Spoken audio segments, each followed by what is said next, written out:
Hey, it's Talkin' Baseball back again. And look where we are. We're back in the studio. Yes, the social distancing guidelines are sort of easing up, so we're taking advantage of being back in the studio today to bring our great show to you. This is Season 6, Episode 3. A little behind this year because there's much to talk about, but ladies and gentlemen, it's back. Baseball is back and playing. I got a haircut today, and my barber asked me, when are they going to start playing baseball? So apparently the nation hasn't totally embraced the fact that we're all playing ball again, but we are. We are, and it's up and running. It's on every channel, and it's not quite the form of baseball that we're used to. We'll get into that a little bit, but it is up and running, and for those of you fans who wanted the national pastime, it's here, at least for now. It's here. In fact, it's here in spades because all the games are now being televised on all the channels. You can't escape it. And it's just different. So I thought to make this early part of this discussion have some sort of format, we decided to call it 5 Weird Things We See About This Season So Far. And we're only 6 games into the season, so this is very preliminary. We may see some stranger things. This is being taped on July 30th, which also always makes it difficult when it's being shown on August 30th because some of the things we've talking about have been resolved. Right. But that's what it is. Now the Sox are 2-4. Hopefully they'll be a little better than that come August 30th. But for those of you who have watched games, you notice that, yes, it's very different. It's almost like watching a college game or something like that. It doesn't seem like it's quite Major League Baseball except for the players, and the players are all there.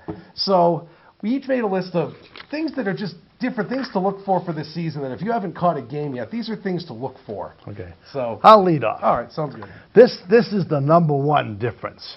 There are no fans in the stands. That's also my number one. High school games have fans in the stands. Little League games, sometimes you have to stand up. Is pro sports, which is an entertainment intended to be attended by 60,000 people, being played to 3 or 4 cardboard cutouts that they stick up. And there's nobody there, and they're piping in sounds like laugh tracks for a comedy hour. And it's so strange. Because usually what makes the stress or makes the tension is the noise the fans make. Of course. All the cheering, the different things. The Yankees had that thing where they introduce every one of their players with poetry. Oh, yeah. The guy in Cleveland banging on the drum. Guys in Tampa Bay banging on the cowbells. And now there's no noise. They're just playing quietly. It's cutouts and Garen Austin out in the stands. That's it. That's all that's there. Speaking of, how does she get in there? I have no idea. That's a really good question. Our buddy Gordon Eads, who's the historian, isn't allowed in the park. Yeah, but they put the eye candy in. I have no idea. Maybe she's a cutout. Well, maybe she's an animated cutout. How about that? That's a possibility.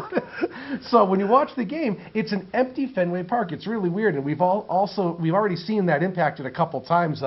The second game in the year, I think it was, Bogarts got robbed of a homer. It would have been in the stands. Somebody would have reached out and caught it, but the right fielder had all the room in the world to lean over and catch it right behind the foul pole. That happened in the Dodger game I was watching last night. A guy leaned into the second row, and he would have been massacred by people otherwise. Yeah. So that's number one. And the whole cutout thing is a little weird to me. And I get that they're trying to generate revenue. I know some of the teams are selling. You could have your cutout in the seat for $200 for the season, and if a ball hits your cutout, you get the ball. One did. A guy lost his head. Guy. Yes. Knocked his head right off the curb.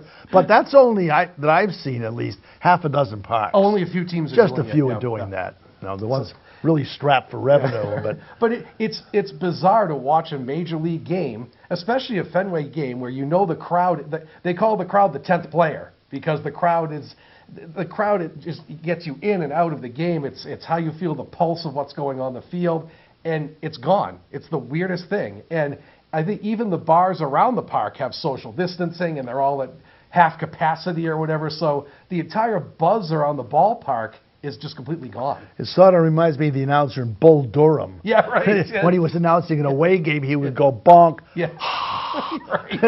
Invent noise to try to create some sort of enthusiasm. Well, that ties into my next one, actually. It's not next on my list, but it sort of ties in, so I'm going to mention it now. we mentioned people getting into the park. The weirdest thing for me is when they show Jerry and Eck and Obi in the studio announcing the game, and they're 6 feet apart. They're each watching a different monitor, and they're not there. They're watching the game the same as we are at home. It's really bizarre. Here's my number 2. Announcers not present, watching from studio. There we go. So we agree on that one too. So they're over in Watertown watching the game like we do, like the average Joes do, and they keep the banter going, which is it's got to be difficult to do that. I mean, there's nothing else to look at, right? Just the monitor, because usually they comment on activities going on in the stands that amuse them, right? Oh, yeah, right. The pizzas being thrown at people and stuff. But you tell me. I think that we could probably do a decent job in Watertown. You take one screen, I'll take the other one, and we'll do it for half X pay. I'll do it for a third of X pay. Because it's just watching TV. We don't have the cool stories, but we can certainly do enough banter for a whole game. But he's just announcing what he sees on TV with nothing else. You can't tell anything else is going on anywhere. So that's bizarre thing number 2. It's and that again, that's something that the announcers also feel the crowd. They feed off the crowd. Of course they do. And so there's nothing for the announcers to feed on other than the action on the field, which has got to be weird for them too. I mean, I can remember back in the late 50s, early 60s when the crowd was 1,000 people and they were decrying. It's like playing before an empty stadium. That would be great today. Yeah, if win a lottery and 900 people could go to the game, you'd be putting a lot of money into it, you know. Right. I'd pay. Yeah, I would too. So I guess we agree on our top 2 for all this stuff. That's really strange.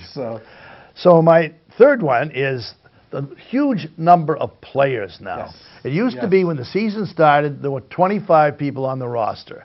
And they would switch a couple, but pretty much once you learned your roster, that was it. Right now, the roster is at 30. And within that 30, they can put people down or bring people up depending on whether they have suddenly developed COVID or they're injured or something. And it reminds me of Butch Cassidy and the Sundance Kids. Who are these guys? Well, and that's been a complaint of Red Sox fans so far because Eduardo Rodriguez and Taylor and Darwin's and Hernandez are all on the 30-man roster, but they're not playing because they had COVID positive tests. So they can't play for the first 2 weeks of the season. And, well, that's a big hole in the pitching staff. And that's equivalent to the first 6 weeks of the season. Exactly. So you have guys like, who was it? Was it Fields the other day or something like came in and pitched a couple innings? And we've seen Osich a few times and Bryce come in a few times. They had who are these guys? They had 3 straight pitchers come in one game, and I thought I was watching the other team. Right. Yeah, exactly. I follow the rosters of Pawtucket. Right. Where did they get these characters? And it's just this. And when you when you watch the game, they can't all be in the dugout. So it's this enormous sprawl of players all into the stands under the tarp and everything that they've built for them because they have to social distance. And you're right, that's a huge difference. It's almost like the last game of the season when they had the 40-man roster and they're all up and who are these guys? Well, this is the 6 games into the season. And there's also no one in the bullpen. Right. There's usually somebody in the bullpen making a great catch or something or cheering or something. The cop isn't out there. Right, they go like this anymore. They have to walk out to warm up. It's the weirdest thing. So what happens if you have 3 guys warming up at the same? What do you do? I don't know. There have been a lot of close contact situations. Oh, sure. In fact, one to mention, just a couple nights ago, Joe Kelly did his April fight thing, and the bench is cleared, and all of a sudden there's 50 guys clustered around and they about to start a brawl.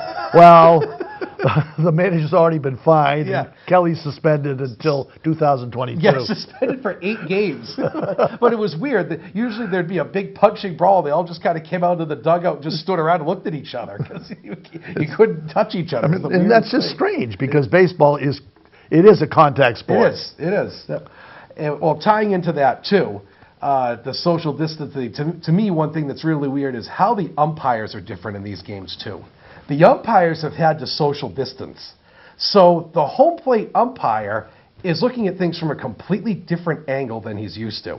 And day 1 of the season, our good buddy Angel Hernandez was already blowing calls if you saw opening day. But if you notice, the balls and strikes have really, really been out of whack this season, because they have the K zone. In fact, I think they've backed off the K zone a little bit to help the umpires a little bit. It doesn't seem like it's up as often as it used to be. That's right.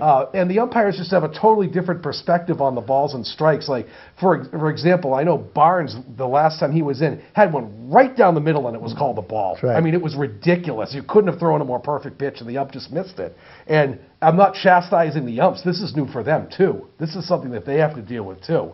So, if there's a close play at second base, the ump can't get right on top. He has to stay 6 feet away, and that has to be hard to do. Yeah. I mean, you went for years of training in umpiring school to be taught here, to go there, and you can't do that all of a sudden. That has to be really hard on them. It's maybe becoming an argument to use robo-umps. There it is.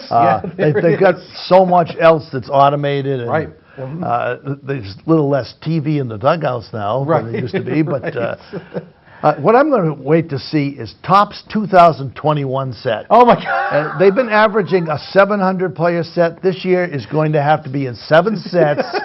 1,500 players. One COVID section, yes. one injured section, one guy.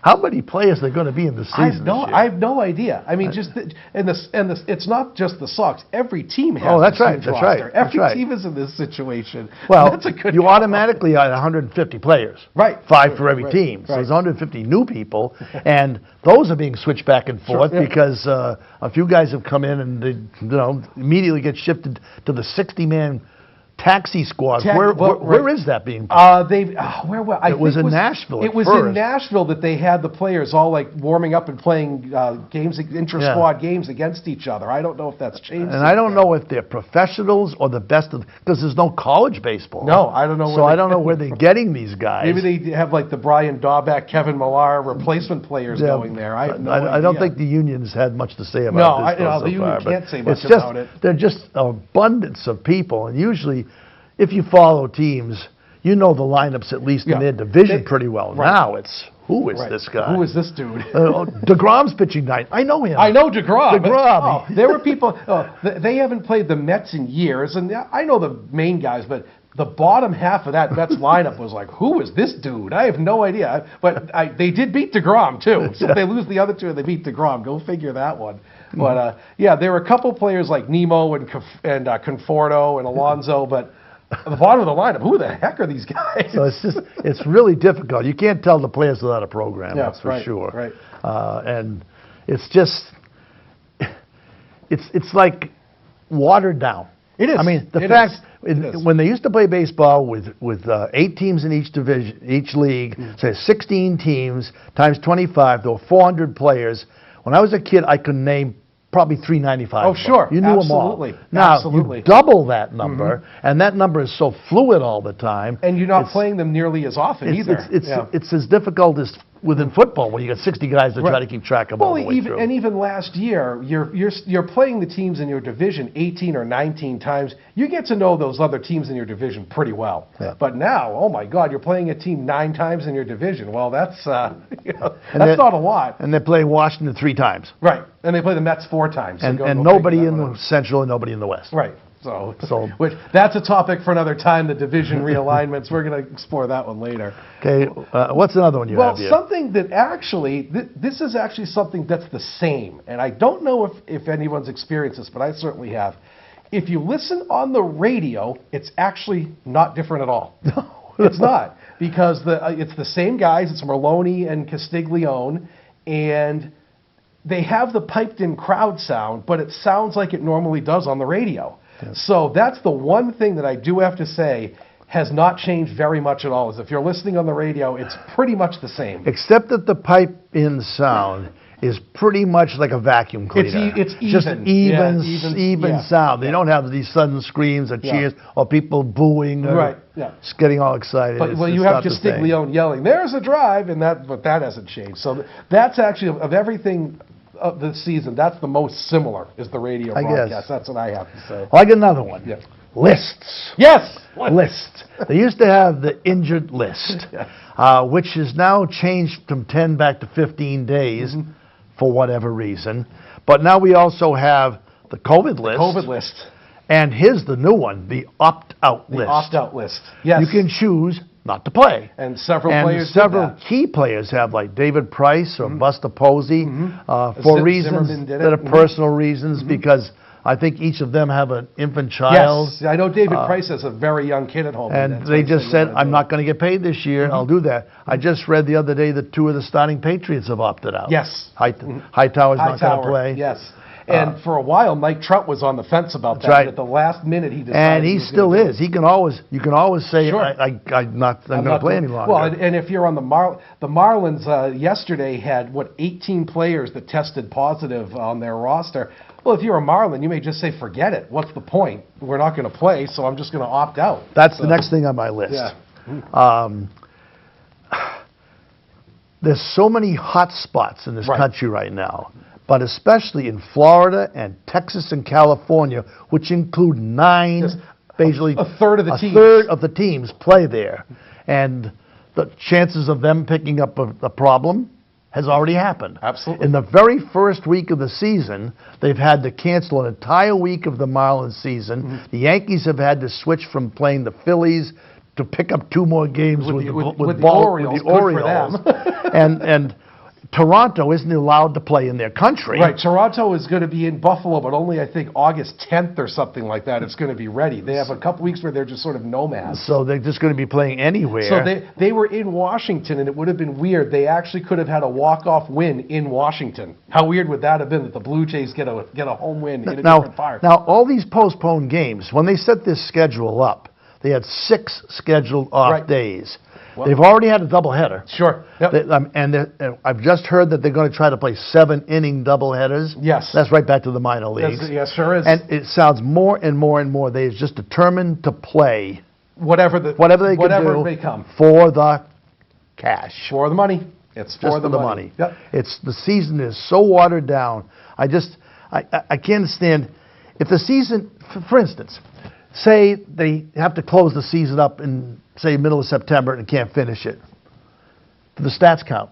That's a good Are question. they counting all they're major league games. Are they going to count these games? And if somebody's hitting 400 when the season ends, does that count as somebody hitting 400? I mean, how do you determine an MVP in like a 6-week season? Well, how do you do that? They would have to prorate the at-bats. They would have to. The way it works is you have to 3.1 at-bats. So do you qualify? So if you could possibly qualify to hit 400 and only have played 35 games or something. Or say somebody like, I'm just going to pick a name out of a hat, Heath Hembry hasn't given up a run yet this year. That's right. What if he makes it all the way through the 6-week season and doesn't give up a run somehow? Does he have an ERA of 0? Does he win the Cy Young?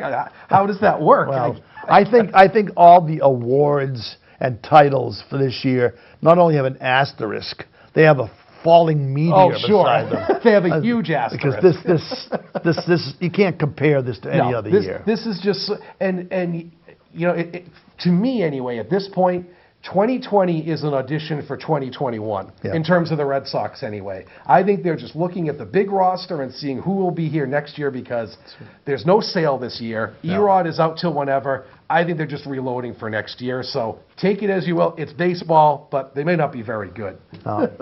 Well, I mean, I've watched 20 games already, and it's decent baseball, but it doesn't seem to have the kind of competitive. No, it doesn't have the intensity. Kelly tried to kill somebody, but other than that, it doesn't seem to have the intensity whatever. The games, they started going through the games, and and they're not allowed to shake hands or pat each other. Well, last night's Sox game, they won 6-5, and that was an absolute heart attack game that they won last night. That's right. Usually the fans would be all over the place and you'd be cheering and on the edge of your seat. I was kind of watching like, this is exciting, but it wasn't quite the same. I didn't have as much invested in it. And when Cano popped out to end the game, he said, the game's over. Game's over, okay. And you didn't hear the from the crowd or the screams around. Right. In fact, what they did last night was funny. Folks, I hope you remember this. They had a Zoom of a fan and his son. Yes. And he's lying in bed, and with like all these Zoom programs, they're angled wrong, so it's 3/4 of the wall, and his face down to about here, and it just showed him watching the games. Here's this guy, kind of a nondescript guy, just sort of staring at the screen, no emotion, no cheering, just sort of watching nothing. It, just do. It was like Okay, I guess he's hanging out in his living room watching the game. Okay. He's had his little kid with him, sort of looked like him. And the kid was sort of not really excited.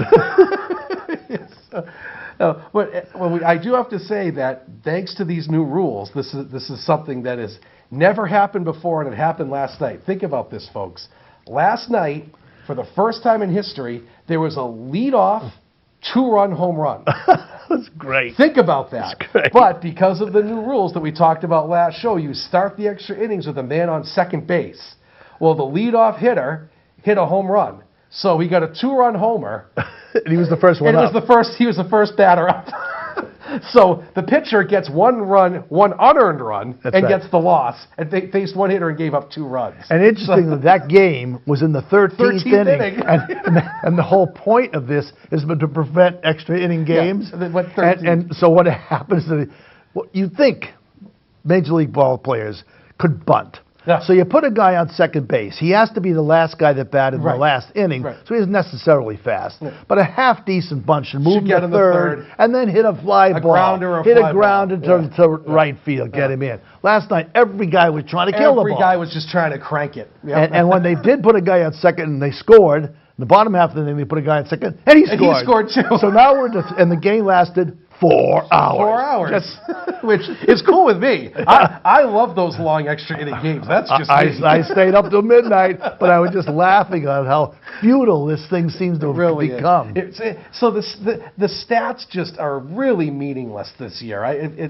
There are going to be records broken that are just going to be absurd and are never going to be approached again like that. A leadoff 2-run homer. Okay, Jake, here's a prediction for you. Okay. How many teams will play 60 games this year? I say none. None. I say none. I don't think anyone's going to go the full 60. Okay, now if they don't, and they play odd number games, how do you determine standings? If you remember, 72. 72. 72. 1970, the Sox played one less game and lost to Detroit by a half a game. Half a game. And they wanted to make it up in the Major League. It's very possible that could happen this year. Absolutely. Well, and with all the teams that are in the playoff, 8 teams from each league are going in the playoffs this year. Yeah. So what if you're the 9th place team and you're half a game out? Well, you're probably going to be pretty upset that you played one less or one more game. And there's no time to make those games up anywhere. No, of course because not. of the way they're scheduled. I mean, they just changed the schedule the first week and gave the Yankees 2 freebies against Baltimore. Right. So they wouldn't have a whole week off too because the other team's sick. Right. Which makes zero sense. It's just so ridiculous. I think they're just kind of flying by the seat of their pants. Yeah. And I think that will happen. Whatever your record is at the end of the season, that's it. And you're done. I think you'll see teams anywhere from 50 to 58 games. I think there's going to be that big a gap in the games they play. Flying by the seat of their pants. That's exactly right. Yeah, it's exactly what they're doing all through this. Yeah. Because how could they possibly know what teams will become ill? Well, this is unprecedented. There's never been anything like this. How could they know that Canada was going to kick it out? Right. Right. How do they know there's no place for the poor Toronto to play? Yeah. Lunenburg's field is a little small, but they could play where the Phillies play over in Lunenburg. It's if they had to. Yeah, sure. Because nobody can go anyway, so it doesn't matter where they play. Right. Yep. I know in Drake they were playing baseball on the Diamonds a couple days ago, but there was nobody watching. It was just the teams. And there were people in chairs way back in the outfield, but in terms of the bleachers that are usually behind the dugouts, no one was there. Yeah, I did see a Little League game being played. Yep. So they're trying to, but it's just. It's bizarre. And it's really bizarre. Flying by the seat of their pants is every single day situations can change. Every single day. And that's going to continue. Of course. There's no sign of this letting up, so who knows? And I mean, they're going to be playing basketball tonight for the first time. Yeah, and I cannot imagine how they can play football. I don't know. I can't see how they can play. It's such a contact sport. I mean, you can't wear masks when you're running 100 yards. Yeah, I couldn't. I had a karate class the other night and I had to wear a mask and I almost passed out. I can't imagine being a running back and wearing a mask. I mean, jeez. So those are things to look for this season. So anyway, and please let us know if you have anything else that you want to know about or is bothering you or you just find different. Let us know, please. And as you said at the top, it's back. It's back. So at least there is baseball. I've had 3 months of not having anything to do between 8 and 11 at night. At least now I can watch the team So far, it hasn't. They don't win that much, but, No, but I was a fan from 1950 to '67 when they never won. Oh, right. So that was 17 years of a drought. And I lived through the Hobson years, if you remember those years. So those were grim themselves. I think we should just take a moment to note the passing of John McNamara. I agree. John McNamara passed yesterday at the age of 88. He was the manager of the Sox in the fabled season of 1986. And he won Manager of the Year. And he was Manager of the Year that year. So he wasn't all that popular with people like Bill Lee, who called him something like Johnny Pigface. Johnny Pigface, I believe is what he called him. He still was a manager that we had for 3 seasons or 4 seasons, I think. Parts of 4 seasons. Yes, he was fired in '88, but he was a factor in our team for a while. Yes, he was. And with one of the winning teams. So, yes, he was. R.I.P. John. R.I.P. John. So moving on, I think. It's time for trivia. Okay. It's time for trivia. Time for trivia. For you new folks to our show, ever since we started this program 6 years ago, I get put on the spot. we've had a trivia question for the fans out there, but we decided since we have the, I used to always say the Ken Jennings, but there's a new guy. Oh, James Holzhauer. Yes. He's the James Holzhauer of baseball now. All in. All in. The question is something that Jason hasn't seen yet, and I'll ask the question. You folks at home can ponder the answer, and then after we go through the next segment, we'll give the answer. So here's the question. Sounds good. Who holds the Red Sox record for most home runs in a season by a shortstop? Okay? I think I know who it is. All right. I'm pretty Ponder sure that. I'm pretty sure I know who it part is. 2, Okay. how many? Oh, okay. All right. Okay. I'm pretty sure I know who it is. I'm All not right. sure of the number. Okay. All right. So now what we've been doing as of last week is to pick the all-time Red Sox squads in 2 parts. One from 1901 to 1960, and from 1961 to the present. It's very difficult. That's apples and oranges. Yes, of course it the is. stats between the two. When we were picking our all-time teams last year for across the whole league, we made that division. Comparing Cy Young to Pedro isn't fair. Isn't fair. There's a whole different circumstances. So last week we did a couple of first and second basemen. So today we're going to pick the best shortstops in these 2 eras and the best third baseman. Right. So Jake, why don't you lead off? All right. I will kick this off with the shortstop. And to me, again, I've had easy ones. This is really no contest, this one. I picked Nomar Garcia-Parra. There he is flexing his muscles there for you out in TV land. I'm sure you can enjoy the... Actually, he got in trouble for that Yes, picture. he did. I remember because that. Because he wasn't built like that when he first came up. Right. And this was the steroid era. And all you could hear was juice time. Juice time, yes, that's right. That was not a wise pose, Right. but that's what he did. So those of you who remember Nomar, he came up in 1996, and he was with the Sox till 2004. He was part of the trade in 2004 that changed the fate of the organization. And you know, it's too bad that he left the organization kind of on a sour note with a lot of people, because people really don't remember how good he was when he was here. He was outstanding. If you remember at the time, it was he and Jeter and A-Rod were the 3 big shortstops of the time. They were all going to go in the Hall of Fame. Well, for a few years, his first 5 or 6 years, he actually outperformed Jeter and A-Rod. That's how good he was. His 97 season was unbelievable. Was unbelievable. He won Rookie of the Year in 97. He had 6 years where he got MVP votes. 98, he came in second, actually. People forget he was second in the MVP vote that year. He made 5 All-Star teams. He won a Silver Slugger Award. He has a .323 batting average with the Red Sox, which is really amazing. People don't emphasize batting average much anymore because it's sort of pushed on the back burner. I think that's almost the same as Boggs was for the Red Sox. Yes, it's very close. It's very close. It's a 133 OPS plus, which we've talked about before, which for a shortstop is amazing, to be 33% better than an average hitter in your league. And he won back-to-back titles as a right-hander, which is incredibly rare. For the Red Sox, for the right-hander to win back-to-back is very rare. Boggs and Williams and Runnels. Right, but the lefties all did it. But for a right-hander, it's hardly ever seen. And he got a lot of flack for this in his career, but He hit 360 on the first pitch in his career. He got a lot of flack. People called him Garcia Pop-Up for a little while because he would swing at the first pitch and pop up sometimes. Well, the numbers bear that out. If you hit over 360 on the first pitch, you're doing something right. And he hit 321 in the postseason. He was clutch in the playoffs, especially '99. The Yankees couldn't get him out in that series. He was one of the few. That was the Jimmy Williams era where it was a lot of 3-2 games. You had a couple of guys in the lineup and just pray that the pitching staff held them down. He was like the main cog in those '98 and '99 teams. And I actually have an imitation of Norm I'd like to give you. Yeah. Yes. The gloves. Who can forget the gloves? Every single pitch, playing with the gloves. He should have bought better ones. Yeah, right. And he had injuries later in his career, which I think again, adding to leaving not on quite a good note. He had one really good year with the Dodgers after he went there, but after he left the Red Sox, he had a lot of injury issues. But listen to this: from '96 to '03. Now this is as a shortstop. He averaged 198 hits, 28 homers, 104 ribbies, 45 doubles, 8 triples, and 12 steals. You're getting that kind of production out of your shortstop. That's something special right there. That really is amazing. It's not Mark Belanger. No, it's not Mark Belanger. And to me, there was really no contest. Shortstop has sort of been a wayward position for the Red Sox over the last 40 to 50 years. They haven't had any real long-term shortstops other than Nomar.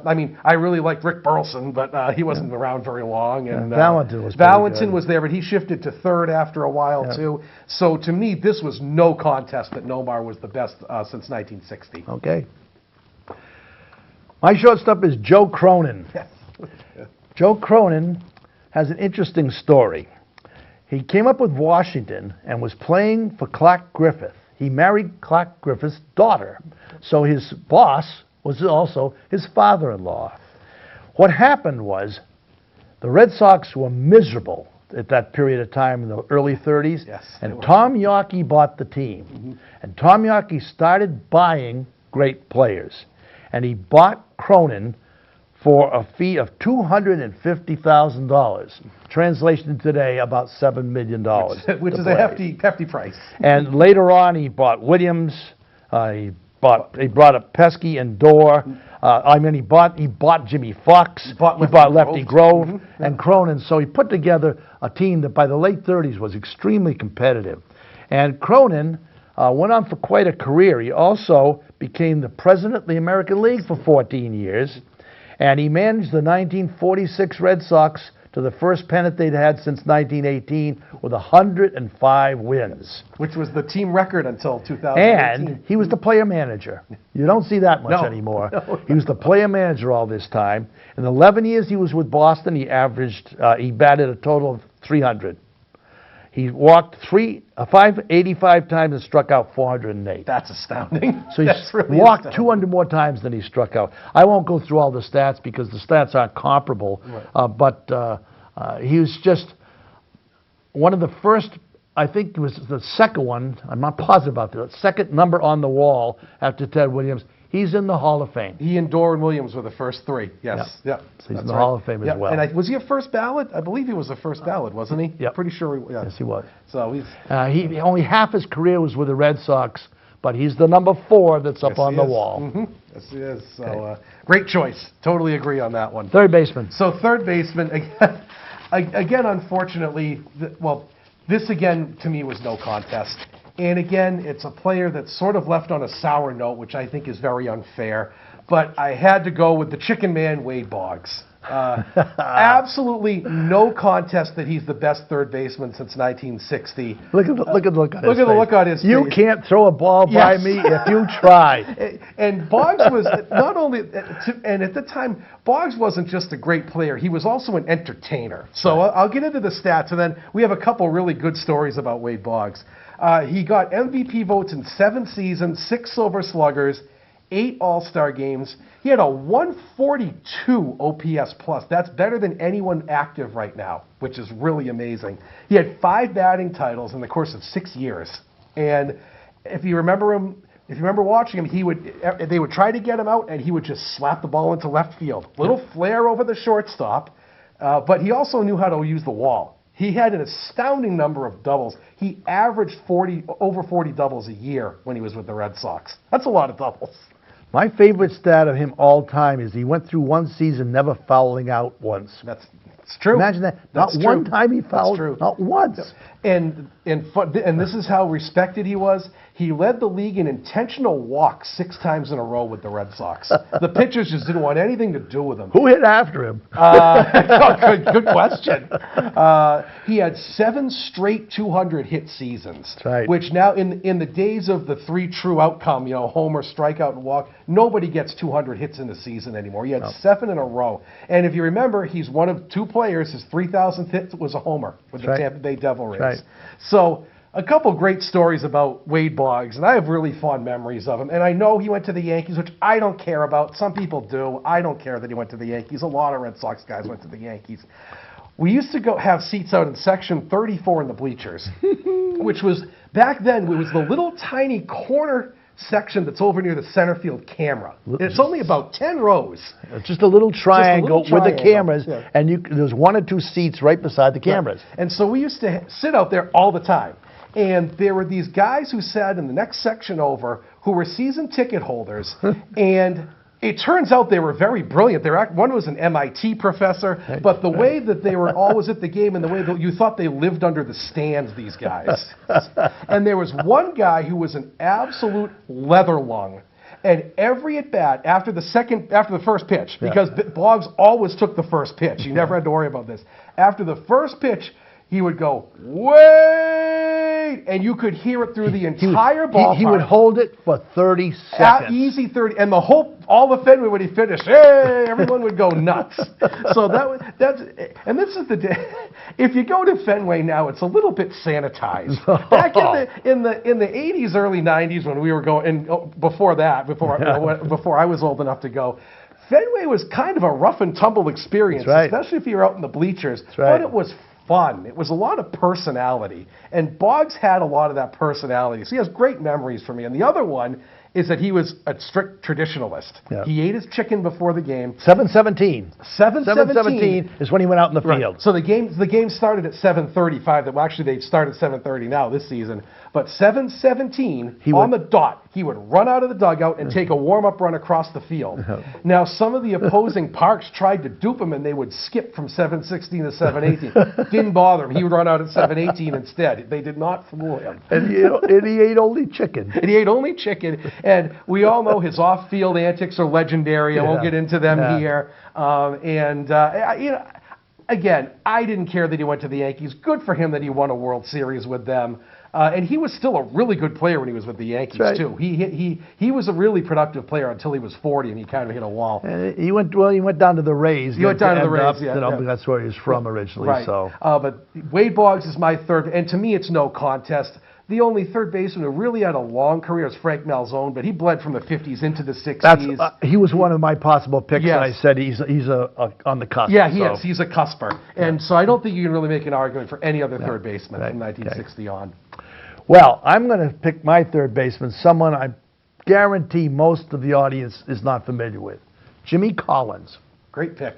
Jimmy Collins was with the Red Sox at their inception in 1901, and he was named as their manager player. He was the manager in 1903 when the Red Sox won the championship in the World Series for the first time, and he also won the pennant in 1904, but there was no World Series that year because John McGraw regarded the American League as an upstart league and not worthy of playing him. So there was no World Series that year. So the first 2 pennants were won by Jimmy Collins. He had a lifetime average of 296, but these averages, in those days, shortstop, a third baseman, he had 385 RBIs, 25 home runs. That doesn't sound like half a season here. Then it was considerable. Then that was a lot. He's in the Hall of Fame in 1945, but you know why his number isn't on the wall? They didn't have numbers back then. So and I always felt badly they don't represent him. You know, in Boston Garden, they have Lusky. They have Lusky because they don't have a number for him. Exactly. They should have Collins or something because he's in the Hall of Fame. Yeah, sure. And He was the first to field bunts by running in and getting them one-handed. He invented that maneuver. He did. Because early baseball was kind of crude by today's standards. The equipment was, the fields were, and he was the first one to learn how to come and charge a bunt, pick it up one-handed, and flip it to first. And he has a lot of triples, and back then your power was more regarded by triples than homers. And the way the fields were set up. And he also played for the Braves back in the 1800s. He holds the record as the second most putouts by a third baseman. Does he really? Second only to Brooks Robinson. That's awesome. Wow, I didn't know that. See, learned something new. And so we're going back to Jimmy Collins. I love to pick up old baseball books and read about the way sports would have been because they were enormously popular. Oh, yes. Popular. You see some of the crowds at games. They had to actually have people out on the field during the World Series. Stood in the outfield. And if a ball was hit into the crowd, it was a double. Right. Yep. That was, and just, it was... there was no TV, of course. There was no radio, of course. So going to the game was a major thing to do. And if you look, there were no safety regulations then. So people were sitting on top of the wall. They were sitting on rooftops across the street. That was the place to be. That's right. That was the place. And they talk about the knothole kids, who would look through the hole in the wall. I've always think, what would I like to go back to in time the most to? I would love to go back to the time when Joe Wood pitched against Christy Mathewson in the game at Fenway Park in 1912. So I would say that would be just so cool. The park held 33,000 and the 43,000 went to the game. Yep. And imagine if there had been a 1904 World Series, there would have been Cy Young versus Christy Mathewson. That's right. Think about that. That would have been incredible. So those are our. That's wrapping up our. We finished our infield. So here's a little certificate here. So here are our picks for our infielders here. So my current from 1961 to 2020: first base Mo Vaughn, second base Dustin Pedroia, shortstop Nomar Garcia Power, third base Wade Boggs, and I'd be hard pressed if anyone could come up with an alternative to those four. I think those are pretty cut and dry. They're pretty good. Yeah, pretty good. Pretty good. But let's compare them to mine. Yes, okay? I know. Let's go back to the good old days. All right. So here's my certificate. Coming up shortly. There we go. First base, Jimmy Fox. Second base, Bobby Doerr. Shortstop, Joe Cronin. Third base, Jimmy Collins. And what do those four have in common? They're all in the Hall of Fame. They are. That's a really good foursome right there. That's really good. So we'll take you on. Yeah. I mean, and my guys had to play with one or two balls a game. Right. Too. Yeah. The balls are made of face cloth. I just read a book. I meant to bring in some books this time. The pitch that killed Ray Chapman, thrown by Carl Mays. It happened because the ball was so dark. Yes. He threw emery balls, which are allowed. It's just like slippery stuff. And the team had to provide the umpire with two balls. Can you imagine that? Can you imagine that too? No, my God. The guy catches the ball and it lands in the dirt, throw it out. Yeah. Imagine that with two balls for a whole game. I mean that's dangerous. But how much harder it is to hit. Right. Or field it. Imagine if you're the first baseman and you're having I always look at the eras back then the teams played. First of all, the equipment they had was terrible. And the fields were terrible. So you see guys 50, 60 errors in a season, and they're all-stars. Right. So these errors can't really be compared. Right. So that's it. So what we're going to take on the next show is the outfield. The outfielders. We'll be back with the outfield shortly. So that'll be, so stay tuned for that one next time. So it's time for the trivia answer. Okay. The question to review. The question was, who holds the Red Sox record for most home runs in a season by a shortstop? Okay. I am 99% sure it's Rico Petrocelli. You are correct, sir. Rico, yes. How many it was, I want to say that he hit 40 or more. I want to say it's 40 or 41. Am I close on that? You're exactly right. Is it right? Okay. It was 40. 40. I just remember that because Bogarts got close a couple last year, and I remembered them saying that Rico hit 40-something. I don't know what it was. If any of you folks out there can remember watching Rico play, did he look like someone that could hit 40 home runs? No. He was a little guy. No. And not muscular, had kind of a funny little trot. but Fenway Park was made for that man. And a quick swing. A quick Very swing, quick and swing. just loop it up 340 feet just over the screen. And he was immensely popular with people. Sure was. And he was a lifetime Sox player. Sure. Yep. I'm going to sneak in an extra one. Who holds the major league record for shortstop home runs? Oh, boy. A sneaky one. Is it A-Rod? Yes. I thought so. I thought so. Ken A-Rod. Jennings. But by the way, have you noticed, A-Rod has completely rehabilitated his image. Have you noticed that? He was sort of a persona non grata around baseball, and now he does all the in-house things during the playoffs, and he's actually really good. I actually enjoy listening to him. He's I do. a very bright guy. He's a lot to see. He's very well spoken. He's very well, and you know what? And he owns that he made a mistake. He said that during a couple of broadcasts. He said, "I made a mistake. I own it, and whatever happens, happens." Yep. So good on you, A-Rod. And he married Jennifer Lopez, so I mean, he's got that going for him too. I mean, you can't get much worse, much better than that. He certainly dresses well. He sure does. And it's interesting too because he's the ball player who's supposed to be the Goomba in the announcers. Right. And I think he's better than they are. Oh, I agree. Especially that girl that he's agree. over there. 100% agree. He's excellent. Yep. So the last thing we're going to do is, so this year we decided to take on something, we're going to debunk myths. Yep. And we've explained this before, but in case you're new, baseball is, I think, and the same of any sport, a lot of the time is based more on fiction than fact. It's based on what makes a good story. Especially in the old days when you relied on the sports writers more than anything. That's what happened. So the sports writers got people to read the newspapers. And how did they do that? By inventing stories that weren't entirely true. For instance, I never heard one person in my life refer to Ted Williams as the Splendid Splinter. Right. I never did, but it sounded good in a column. Sounded good, yes. So they would write up the Splendid Splinter did this. Yes. Whoever called him that? Or how many nicknames did Babe Ruth have? The Sultan of SWAT and all this colorful stuff. The Bambino. The Bambino. He was called Judge. Yes, Because they called him, his real name was George. Right. They called him Judge. Right. And he called everybody else something like Babe. Was it Babe? Babe. I think that was it. Babe Buddy. Buddy. Because he didn't know anybody's name. Right. So we've taken the last segment of the last couple shows to debunk some myths that have surrounded the Red Sox over the years. We tackled the 1986 series before. Yeah, because it was supposedly Bucky Dent was the Bucky villain, Dent was, yes, and Lou Piniella was by far if Piniella had not been playing in that game, we would have won the game. Absolutely. But it was also something that was good for the press, and something once it gets into the public mind, you don't change it. You don't change it. Right. Mrs. O'Leary's cow probably didn't start the Chicago fire, but it's a great story. But it's a good story, and it sells newspapers. That is important. So the one we're going to take on today deals with my all-time hero, Ted Williams.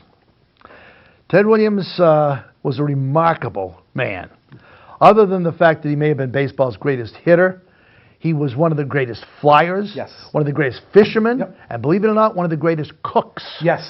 You could get, he would write an autograph for you if you sent him a recipe you hadn't seen before. Just an extraordinary individual. He's in 3 different Hall of Fames, the baseball, the aviation, and the fly fishing. Think about that. What an accomplishment that is. After he retired, he started working for Sears Roebuck, and they had a sportsman show down in Boston that I went to, and there was a big, large swimming pool, maybe 100 feet across, and he put a small rubber toy in one end of it and threw a fly into it time and time again, into the spot, time and time again. Amazing. Just incredible depth perception, incredible athleticism. Eyesight. But the myth we intend to debunk, and I saw Ted Williams hit 11 home runs, so I have nothing bad to say about him, was that he hit a home run on his last major league at bat. And that's been played and played and played and played on TV as you go out with the best. And he did, but there were some circumstances. Now, here's the story. I was there. Right. I could tell. I was at Tufts College in 1960 in the fall, and my college roommate was from New York. The Red Sox season that year was going to end with 3 games in Yankee Stadium. So great, we'll go see Ted Williams play his last games at Yankee Stadium. And we were all set to go, We had a chance to go to the Thursday game against Baltimore, which was their last home game, Right. but it was a rainy, lousy day. We were going to have to do some studying before we took off to New York, and so we were all set to leave. Ted Williams comes up in the last at bat after flying out deep in the second, third times, finally hits one out in Fenway, and after the game announces he's not going to finish the season. Right. After the game. It was not announced that he was going to play in his last game. He had no plans. There's no statement of he's not going to play in New York. Right. And we were all set to go down to see him play. Now, obviously, once he hits a home run, does a little figuring, a little calculating. I'm cool. Yeah. why should I go down and do anything down in that place? Right. But it did not happen at the time. Now, if you watch the film, those games were not on TV at the time. Very few games were in the 60s, and certainly not a Thursday afternoon game against Baltimore. But there was a TV station, probably Channel 38, was there just to take film, motion picture film, not video, film of that times that Williams batted. Right. So they shot film of each bat, and there is film of him hitting the ball. You see the camera go way up into the sky and lose the ball, which television cameras never would do. Right. Come down into the bullpen, and then Williams running around the base, shaking hands with Jim Pagliarone, and disappearing in. But what you hear when you listen to the broadcast is a soundtrack that makes it sound like it was a live broadcast.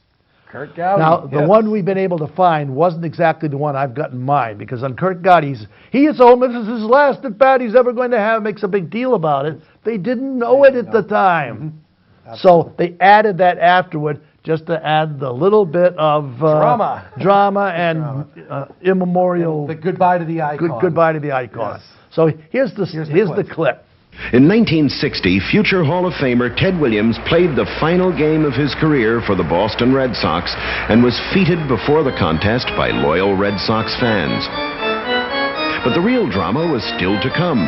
In the 8th inning, the splendid Splinter came to the plate for the last at-bat of his career and drilled the ball into the bleachers for a dramatic home run.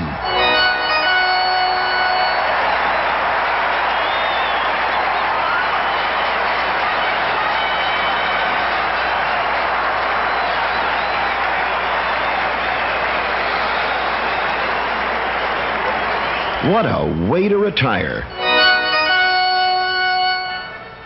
So you can see he's kissing his number goodbye, but that was never announced to the public that that was going to be his last game. I would have flown. I would have skipped classes to go to that game to see that. Right. But it's just, they always have made it sound like he knew it was his last at bat, and so he could hit a home run. But that was an effect that was added later, and the soundtrack that was added was taped on after that. So well, it's not debunking a myth, but it's certainly putting a little perspective into it. Yeah. We're taking away the embellishment of it. Let's put it that way. And how weird was it to see 10,000 people at a game when there's nobody in the bleachers with the old Fenway? I love it. They were in seventh place, going nowhere, and they were most of the 50s. That's right. That's right. I mean, you could walk up. In fact, my dad always took me as a birthday present to a doubleheader in June. And we always sat in a good box seat, maybe in the 10th row, always. Never any problem, whatever. So that's the way Fenway used to be. Yeah. And what made the difference, of course, was 1967. 67, and then it was, game. But this was 1960. So that's debunking a myth, but it's still something fostered by the media. Absolutely, the fostered media by writers. It invents something, and then once you hear it, you believe it. It becomes part of folklore at that point. I mean, what's the difference now? I saw it on TV. It must be right. Right. Yeah. I saw it on Facebook. It must be right. Yeah. People believe the media. Yes. I saw it on this channel, so it must be right. So, well, we are getting the signal that our time is coming to a close for season 6, episode 3. And what we're hoping to bring you next time, we'll see. If it's not next time, the time after. We are going to go to Holliston, Mass. Yes. Holliston is the birthplace of the poem Casey at the Bat. Probably the most famous baseball poem and one of the most famous poems, period. It came about because of a fellow who spent some time in Holliston. And in Holliston, there's all sorts of interesting things to look at to tell where that came from. So I thought we might do a show where we read Casey Yes, at the that'd Bat be awesome. and That'd be talk about Holliston and Ernest Lawrence Thayer, who wrote the poem. Yes, that'll be a little different twist. Yes, so and of course, that'll be fun. And especially if baseball's canceled by Right, then, yeah, we might not have we're going to need by then, something who to knows? talk about. So in any case, see you anon. See you anon. Take care. And hope everything goes well in the ballpark. Thank you for watching, and stay safe, everyone. Yep.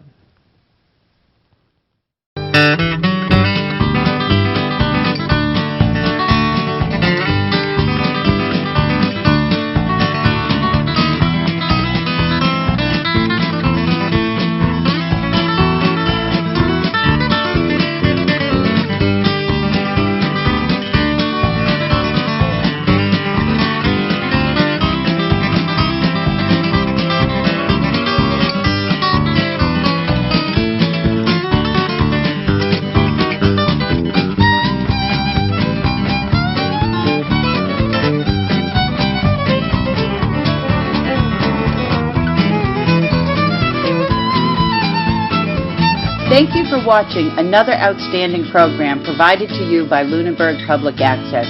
We're here to serve the community. Lunenburg Public Access is always looking for volunteers to help record town events, high school sports, and town meetings. Please consider helping us out today. To contact us, you can call 617-763-3018 or email us at lunenburgaccess@gmail.com. Thank you.